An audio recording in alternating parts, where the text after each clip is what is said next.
और उस मृत्यु को आना ही है। एक बार हमने एक कथा में कहा था,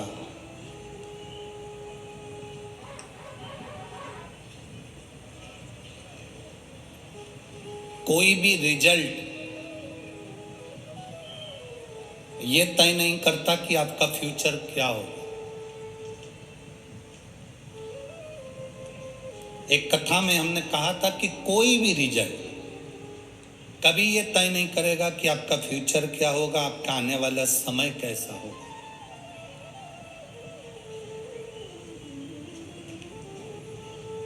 आपकी डिग्री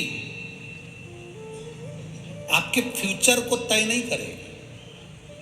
कई लोग एमबीए करे होते हैं, कई लोग बीबीए करे होते हैं, कई लोग इंजीनियरिंग करे होते हैं, वो भी रोड पर घूम रहे होते हैं। तुम देखना आपके मोहल्ले में, आपके नगर में, गांव में, परिवार में, कुटुंब में, वो भी घूम रहे हैं। एमबीए कर लिया, बीबीए कर लिया, बीएससी कर लिया, एमएससी कर लिया, कंप्यूटर का कोर्स कर लिया, इसकी डिग्री ले ली, उसकी डिग्री ले ली, सबकी डिग्री इकट्ठी कर ली, तो भी सक्सेस नहीं हुए। सक्सेस कौन हो रहा है? डिग्री इकट्ठी करने से तुम्हारा आने वाला समय नहीं बदलेगा। तुम्हारी मेहनत, तुम्हारी लगन और तुम्हारा कर्म, मेहनत तुम्हारे आने वाले फ्यूचर को बदल सकता है। तुम मेहनत कितनी कर रहे हो, कर्म कैसा कर रहे हो, अपने काम के प्रति तुम जागरूक हो कि नहीं, अपने कर्म के प्रति तुम्हारी इच्छा है कि नहीं, तुम्हारी मेहनत कितनी है, तुम्हारी जागरूकता कितनी है। डिग्री तो मिल गई इंजीनियर की, डिग्री मिल गई एमबीए की, डिग्री मिल गई बीबीए की, डिग्री मिल गई एमएससी की, बीएससी की, कंप्यूटर की, लैपटॉप, जो तुम चलाते हो सबकी डिग्रियां तुम्हारे पास में, सबकी। इसके बाद भी तुम सक्सेस नहीं हो रहे, मतलब तुम्हारी मेहनत में कमी है। पढ़ाई तो करे हो पर मेहनत नहीं कर पा रहे। इतना मेहनत करिए। 2023 का कल 31 तारीख हो जाएगी। सुबह 8 बजे से 11 बजे तक कथा हो जाएगी। उस समय पर कथा के विराम के दिन तुम ऐसा प्रण कर लो, ऐसा प्रण करना कि 2024 आ रहा है, मेरे बाबा मैं इतनी मेहनत करूं, भले मेरी छोटी सी दुकान हो चाहे छोटी सी नौकरी हो, इतनी मेहनत करूं, इतनी मेहनत करूं कि इसी 2024 में मैं भी कथा का यजमान बनूं। प्रण तुम्हारा है, संकल्प तुमने लिया है। अमरावती की कथा में और पंढरपुर की कथा में कहा था, संकल्प तुम्हारा होता है और पूरा महादेव करता है। संकल्प तुम्हारा, प्रण तुम्हारा, पूरा करने वाला तुम। भीतर से इतनी मेहनत करो, हारना नहीं है हमको।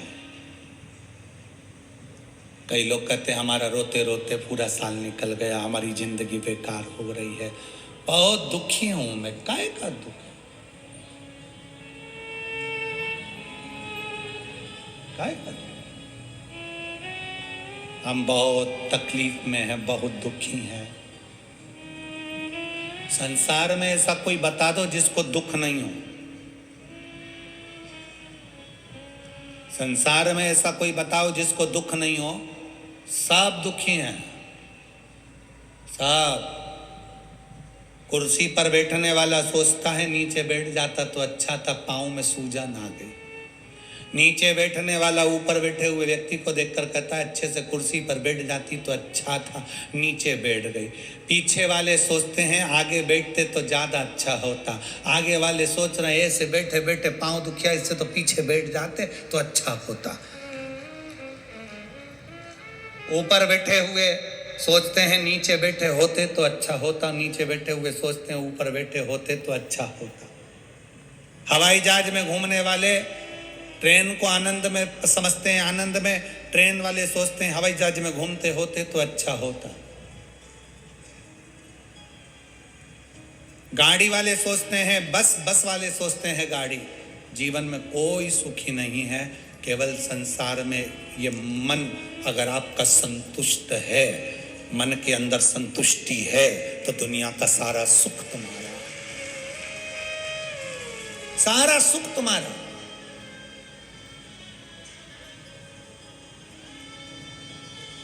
और अगर संतुष्टि नहीं तो कुछ भी नहीं। हवाई जहाज में एक बच्चे ने 4 कॉइन, सिक्के, पैसा निगल लिया। हवाई जहाज में एक बच्चे ने 4 सिक्के निकल लिए, पैसा निकल लिया। उसकी मां रोने लगी, चिल्लाने लगी, मेरे बच्चे ने सिक्का निकल लिया, मेरे बच्चे ने सिक्का निकल लिया, मेरे बच्चे ने कॉइन निकल लिया, मेरे बच्चे ने पैसा निकल लिया। सब भागा दौड़ी हो गई हवाई जहाज के अंदर। एक लड़का उठा, उसने कहा हटो मैं सिक्के निकाल देता। उसने बच्चे को पीछे से 2 धर के दिया, टेढ़ा कर दिया, आड़ा कर दिया, उल्टा कर दिया, सीधा कर दिया, मुंह पे मारा, पीछे मारा, पीठ में मारा।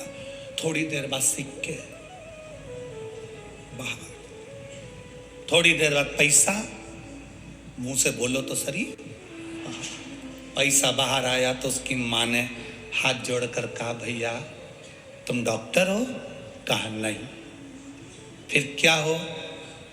मैं बैंक में नौकरी करता हूँ, पैसा जो लोन का नहीं देते हैं उनसे वापस लेता हूँ। जो लोन का पैसा वापस नहीं देते रिकवरी नहीं करता हूँ। भैया धन्यवाद, आप बैंक का लोन ऐसे निकालते रहो। आड़ा टेढ़ा, नीचा ऊंचा, ठोक बजा रहा, आखिरी में सिक्के निकाल। अब कई लोग कह रहे हैं कि हमारी जिंदगी बड़ी दुखी है, बड़ी दुखी। ना ना ना, शिव महापुराण में जितने भी शंकर की कथा सुनने वाले हैं, चाहे मोबाइल पर सुनो, टीवी पर सुनो, चाहे पंडाल में सुनो, जितने कथा सुनने वाले हो, अपने मुख से कभी मत कहना कि मैं दुखी हूं। शिव महापुराण की कथा में बाबा से कहकर जाना, बाबा सब दुख काटो। अपने रिश्तेदारों से कभी मत कहो कि मुझे पैसे की जरूरत है। अपने रिश्तेदारों से जाकर मत कहो मुझे ये दुख है। अपने रिश्तेदारों से मत कहो कि मेरी बेटी की शादी करना है। अपने रिश्तेदारों से मत कहो कि मुझे बेटे की शादी करना है। अपने कुटुंब परिवार से मत कहो कि मुझे दुख है। तुम उनसे कहोगे वो हंसेंगे। कथा का पंडाल तुम्हारे नजदीक में जहां शिव पुराण की कथा हो रही हो, कभी कुबेरेश्वर धाम का मेरा बाबा तुम्हारे यहाँ कथा करने के लिए आ भी जाए, उस पंडाल में बैठकर दिल से कहना, बाबा सब दुख